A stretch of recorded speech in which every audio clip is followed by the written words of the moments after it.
Good Monday morning. I'm Clinton Griffiths. As the Senate returns to work this week, the Farm Bill gets a little bit of attention. That's our top story on Ag Day. June will be a busy month for the writing of the 2012 Farm Bill. The full Senate is scheduled to vote on the legislation on Tuesday. That'll be quickly followed up by a markup in the House Ag Committee starting June 18th. House members just finished up meetings with farmers to make sure their version is on track. Ag Day's Michelle Rook has details on what the big differences are in the House language compared to the Senate and what that will mean for its chances of passage.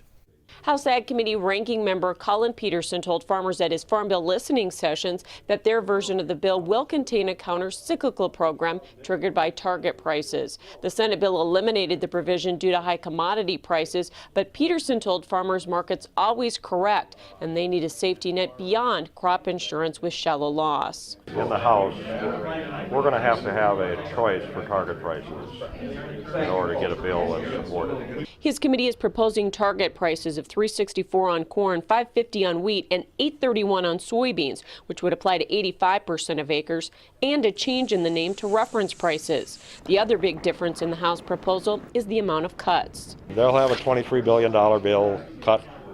Ours will be a $34 billion cut. We'll probably end up at $28 billion, $29 billion.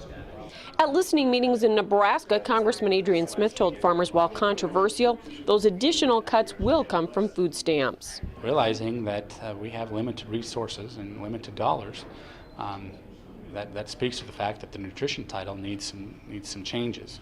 However, there is a great deal of agreement on farm policy regarding conservation, elimination of direct payments, and inclusion of crop insurance as the main safety net for farmers. There are a lot of examples of how crop insurance has been a pretty effective and efficient program. House members will take what they've learned from farmers out here in the country as they go into committee markup, which starts on June 18th. Committee leadership says although it will be a tough fight in the full House, they think they have the needed votes for passage. I'm optimistic. I think the Senate's going to move this.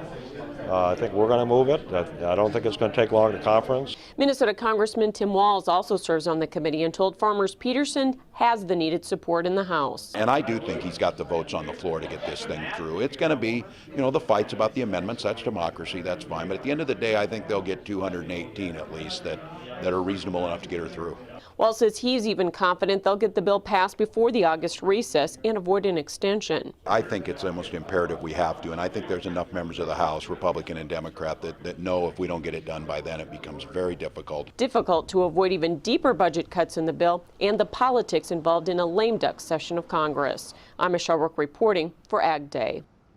Thanks, Michelle. After much debate about whether or not Senate Majority Leader Harry Reid was going to allow the full Senate to put the Farm Bill on the agenda, he has scheduled a vote for tomorrow. Senate Ag Committee Chairwoman Debbie Stabenow says she has the 60 votes needed to avoid a filibuster.